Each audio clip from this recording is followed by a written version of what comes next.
Quand j'étais ado, j'avais un peu honte d'être banlieusarde. Parce que pour les gens, la banlieue, c'est soit le ghetto, soit la campagne, en fait. Aujourd'hui, c'est différent. Je suis hyper fière de venir du 77. C'est quelque chose que je revendique. Je me sens finalement moins chez moi à Paris que dans le 77 ou chez Disney.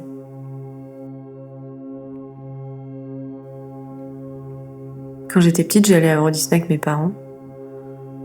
Bon, évidemment, on n'était pas dans la même logique économique que les touristes. On n'allait pas au resto, on venait avec nos sandwichs maison, on roulait dans la rue. On n'achetait jamais de souvenirs. C'était pas important. Enfin, moi, je rêvais d'avoir le carré transparent Disney, quand même. J'ai quand même eu droit à un mug.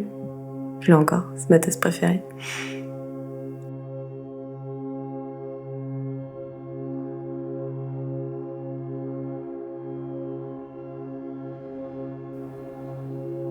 Quand j'étais ado, j'allais voir des concerts à Disney. Je traînais au Disney Village, la salle d'arcade, centre commercial à Val d'Europe, la Vallée Village. Au lycée, j'ai commencé à rejeter tout ça. J'en avais marre de croiser toujours les mêmes personnes. Je trouve qu'il y a beaucoup de références de la part des gens d'ici. Personne ne va se rebeller contre Disney. Par contre, tous les gens d'ici ont eu des plans pour rentrer gratuits. Par des amis qui bossent ou alors ils connaissent le trou dans la haie, au fond du parc. Enfin ça, c'était il y a quelques années.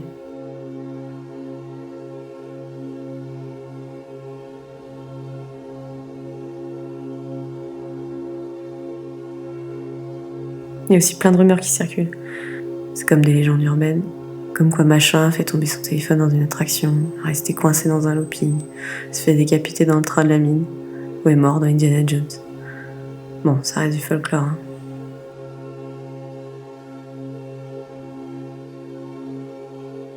En tout cas, pour moi, l'impact de Disney sur la région, c'est plus économique que culturel. Ça a quand même donné du boulot à plein de gens. Moi, je voulais pas bosser chez Disney comme tout le monde. Je me disais, c'est trop facile. C'est pas la vraie vie. Puis finalement, j'ai bossé. J'étais pas retournée au parc depuis au moins 10 ans. Mais à l'époque, j'étais en intérim, je cherchais des gens pour faire l'accueil, le ménage. Ou les personnages, le cast member. J'ai raté le casting pour être cast member. J'ai vraiment vécu comme un échec personnel, car tous les gens que je connaissais l'avaient fait. Donc j'ai fini au Sequoia Lodge, c'est un hôtel, à faire l'accueil, le nettoyage. Je bossais seule, je traînais pas sur place après mes heures. Je partais le plus tôt possible même.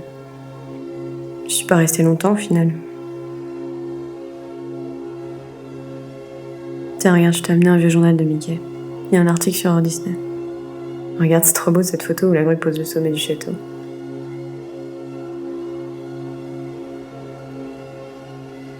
Val d'Europe, c'est encore autre chose. Toutes les rues sont vides. Par contre, le centre commercial est plein à craquer. En sortant du RER, tu remarqueras que tout le monde va dans la même direction. C'est la sortie du week-end, tout le monde vient dépenser ses thunes, juste traîner sur le même bord, croiser les mêmes personnes. Les mecs qu'on vient de croiser, là, je les connais de Torcy.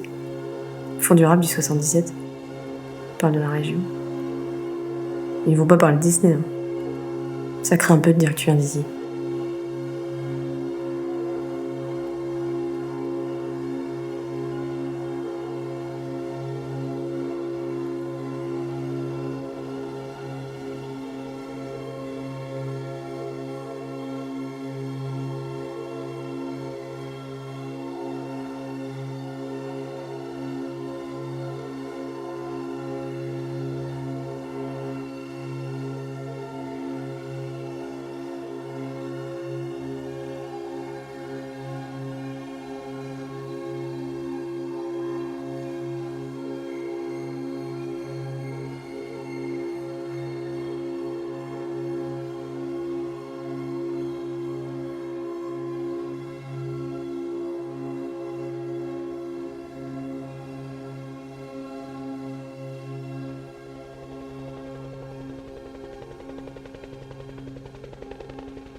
Dans le rêve lucide, il y a comme une éruption de la conscience éveillée dans le déroulement du processus onirique habituel. Le rêveur sait que le monde qui l'entoure n'est qu'une construction de son esprit et peut ainsi analyser et réagir de façon plus ou moins rationnelle selon son degré de lucidité. Cette prise de conscience, involontaire ou obtenue par certaines techniques, peut permettre au rêveur de contrôler le contenu et le déroulement du rêve.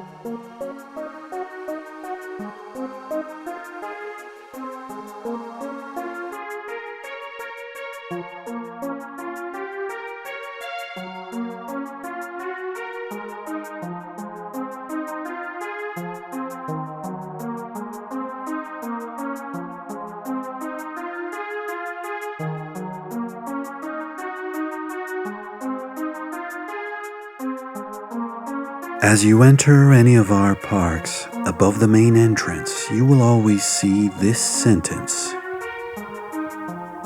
Here you leave today and enter the world of yesterday, tomorrow, and fantasy.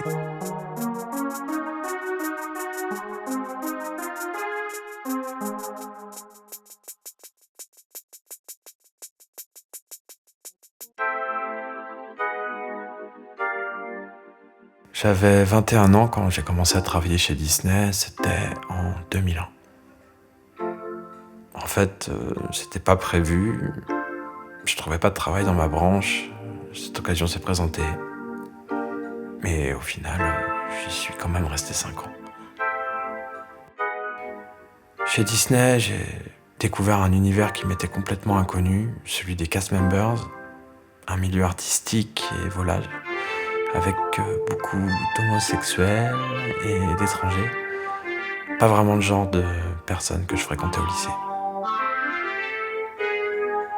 À l'époque, j'avais encore jamais eu de copine. Alors que chez Disney, les rencontres sont faciles, surtout quand on est prince. Je me souviens encore de mon premier jour, de ma première parade. Des milliers de regards sont braqués sur vous. C'est hyper impressionnant. J'en rêvais la nuit, c'est dire. Faut connaître les chorégraphies, adopter les bonnes postures. Et après chaque parade, les capitaines, qui sont nos supérieurs hiérarchiques, nous font des retours.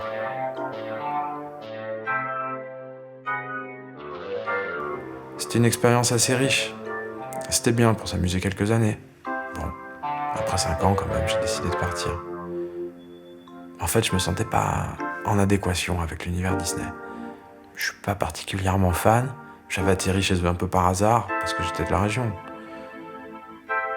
C'était un travail sans perspective d'évolution, un milieu un peu trop jeune, un peu trop festif et libéré. Le décalage se faisait sentir.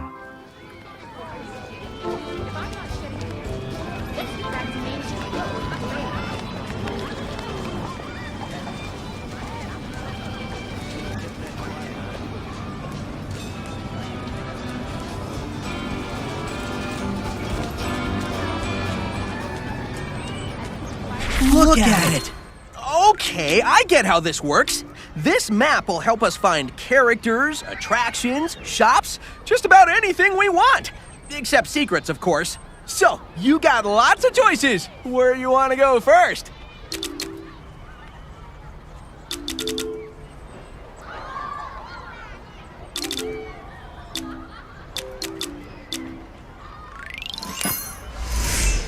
Tous les matins, on nous attribue un rôle pour la journée qu'on ne peut pas refuser.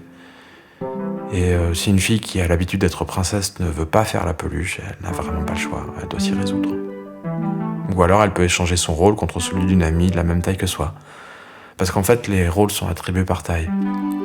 Les plus petits feront tic et tac, et les plus grands font les pirates, par exemple. Niveau salaire, on gagne plus quand on a le visage découvert. C'est-à-dire qu'on est prince ou danseur que lorsqu'on est peluche. Ça n'empêche pas de changer de statut d'un jour à l'autre. En tout cas, il y a un vrai prestige social à être prince ou princesse, c'est évident. Ce sont des rôles très convoités qui créent de la rivalité parmi les cast members. On sent que ça pèse sur les relations entre les gens. C'est comme une micro-société. On vit tous les jours ensemble, on crée des liens d'amitié. On a beau être dans les 450, 500 cast members, on croise souvent les mêmes personnes. Et souvent le soir, on traînait. On aimait bien rester sur place, aller boire des coups au Disney Village à côté du parc.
je me rends pas vraiment compte de l'influence de Disney sur l'urbanisme.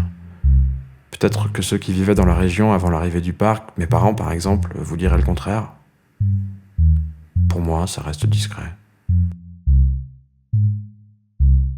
Le boulevard circulaire qui entoure le parc, le parking, le centre commercial et puis les hôtels, pour moi, ça sert à épurer le paysage. Le week-end, les gens l'utilisent pour faire du roller ou du vélo sur les pistes cyclables. L'autre jour, avec des amis, on voulait en faire le tour en roller, mais comme il pleuvait, on l'a fait en voiture.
Pour moi qui venais du coin, c'était assez étrange.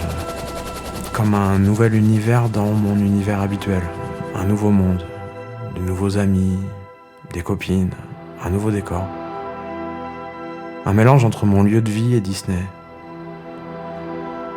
Pour les cast members étrangers, c'est pas pareil. Ils vivent dans des logements à côté du parc Disney leur loue. Il ne reste que quelques mois. Mais moi, je suis du coin.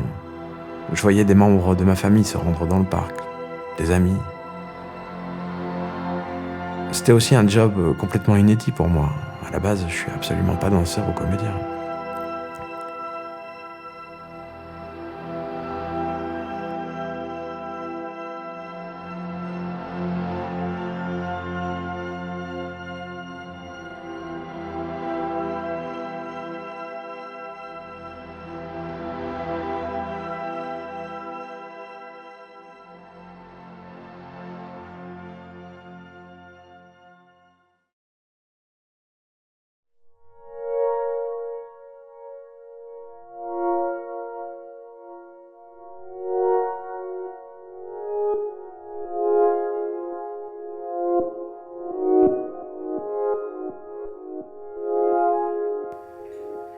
Beaucoup de gens ne restent que quelques mois. Moi, ça commence à faire longtemps. Par contre, je voulais pas partir sans rien. Et pour partir avec des indemnités, il faut ruser. Il faut arriver à se faire renvoyer, mais sans nuire à l'image de Disney.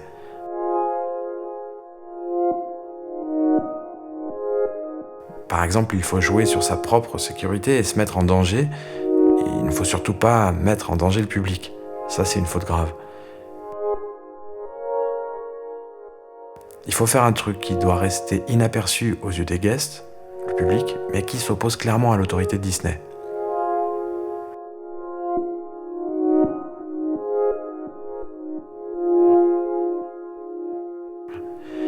Une fois, j'étais habillé en Tweedledee, et avec un copain habillé en Tweedledum, on a pataugé dans l'eau au pied du château, dans la fontaine. Pour une parade habillé en tigrou, j'ai utilisé mes échasses dynamiques alors qu'il pleuvait et que ça faisait 2 fois qu'on me disait de les ranger. J'ai accumulé les petits incidents et ça a permis le renvoi. Mais ça a pris du temps. Et il faut pas faire de fautes lourdes. Enlever sa tête de peluche, par exemple, c'est inadmissible. Ensuite, j'ai repris le cours logique de ma carrière. À la base, je suis plutôt un scientifique. J'habite toujours dans le coin et je suis resté en contact avec quelques amis de l'époque. Certains se sont fait muter dans d'autres parcs Disney, en Californie, au Japon.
Alors c'est vrai que tout le monde a un lien avec l'univers Disney. Tout le monde se l'approprie, le recopie, le détourne, s'en inspire. Là, vous voyez sur ce site, c'est vrai que ça prend plein de formes, hein, plein de formes différentes. Les gens complètent ou créent ce qu'ils ne trouvent pas chez Disney, ou ce qu'ils aimeraient y voir, hein, en fait. Je trouve ça assez intéressant, mais moi qui viens d'ici, j'ai toujours essayé de faire ça autrement, de dépasser le côté fan art. Je te montre là je suis en train d'essayer d'écrire une fiction sur les aventures amoureuses des cast members. Bon, c'est en cours d'écriture, hein, mais enfin, j'ai pas terminé. Mais j'ai déjà commencé à réfléchir à ce à quoi pourraient ressembler les acteurs, hein. J'ai bien défini la personnalité de chaque personnage et j'ai démarré quelques intrigues. Donc, t'as le prince qui est coincé dans son rôle avec la farandole de personnages qui lui tournent autour. T'as ses amis, ses ennemis, les paysages autour du parc qui servent de décor aux discussions des personnages. Bon, je pourrais vous résumer le film, mais ça serait un peu confus. Et je suis pas sûr de la fin, donc je préfère pas trop m'avancer, quoi. Et mon nouveau truc, c'est ce site internet là. Alors regarde, sur lequel je travaille là.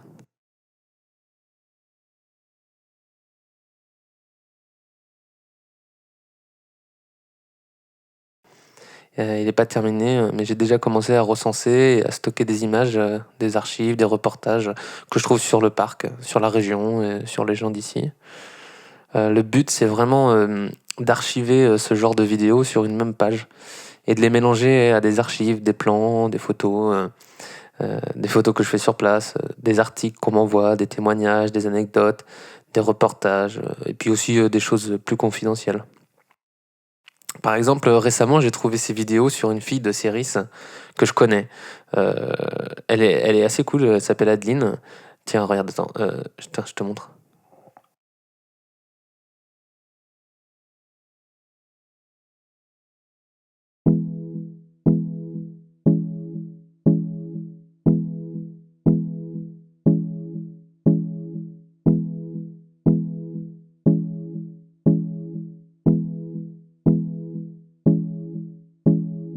Je suis née 1 an après l'ouverture du parc, donc j'ai pas vraiment connu la région avant Disney.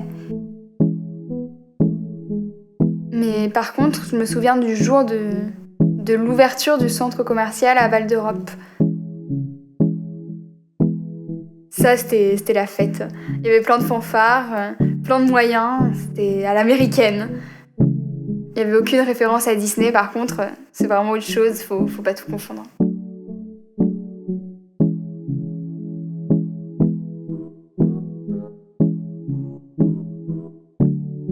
Quand j'étais ado, le parc, c'était le lieu où on se donnait nos premiers rendez-vous amoureux. Et puis plus tard, avec mon copain, c'était l'endroit où on se donnait rendez-vous à la fin des vacances pour nos retrouvailles.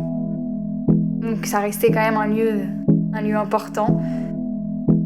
Et puis, même si je vivais à Crécy-la-Chapelle, donc quand même assez loin du parc, Disney faisait vraiment partie intégrante du paysage.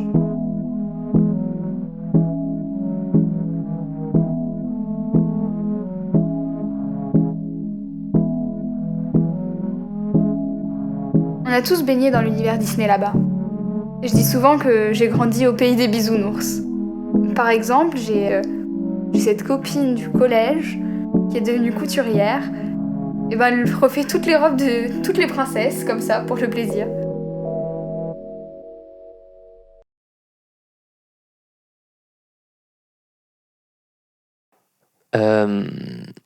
J'aimerais bien t'en trouver une autre, sur Adeline aussi. Attends, regarde.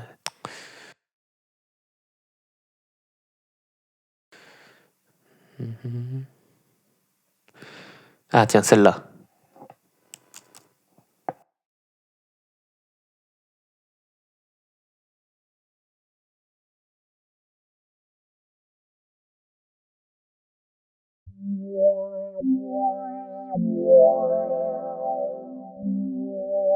Et puis mon frère a travaillé dans le parc aussi, pendant 5 ans. Il était cast member. Ça veut dire qu'il jouait le rôle des personnages des films. Alors, il se baladait déguisé dans le parc ou il dansait dans la parade.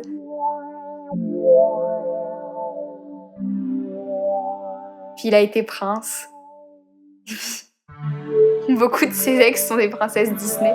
C'est marrant de se dire en fait qu'il est sorti avec Pocahontas et Belle et Jasmine et Cendrillon et Blanche-Neige.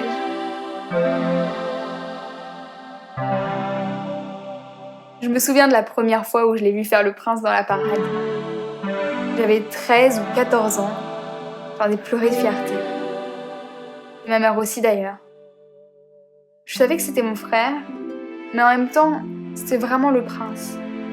Le rapport entre le vrai et la fiction était complètement flou.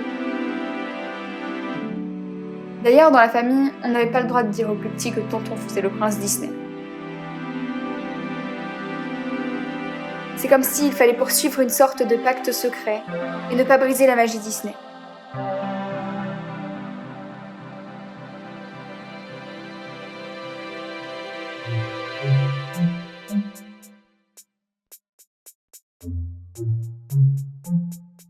Ici, l'imaginaire a une très grande valeur. C'est sûr que quand on voit un ouvrier peintre dans le parc, habillé avec des vêtements à l'ancienne, on sait qu'il ne vient pas du passé. Mais, je sais pas, il y a quelque chose qui fait que la magie fonctionne quand même pour nous. Je ne sais pas si c'est une forme de respect, ou de gratitude, ou d'admiration. Mais on est tous super heureux de vivre à côté de Disney. L'année dernière, je me souviens que un employé du parc avait menacé de se suicider. Ils nous laissent jeter du haut du château. Et pour certains employés, c'était n'importe quoi. Ils étaient outrés qu'ils puissent infliger ça au parc et à l'entreprise. En fait, ils étaient plus du côté de Disney que de l'employé. Bon, apparemment, Disney l'a changé de poste et l'a augmenté. Mais ça en dit beaucoup sur le respect qu'ont les gens à l'égard du parc. Pour nous, c'est... Je sais pas, c'est comme un monument, c'est l'attraction du coin, et puis ça attire les touristes comme les locaux. Les touristes, on les reconnaît facilement, ce sont ceux qui ont des accessoires Disney. Nous, on va à Disney régulièrement, alors on se balade pas avec des oreilles de Minnie. La visite a un caractère moins exceptionnel pour nous. En fait, cette visite qui est si exceptionnelle pour eux, elle est étalée sur l'année entière. C'est un peu le quotidien.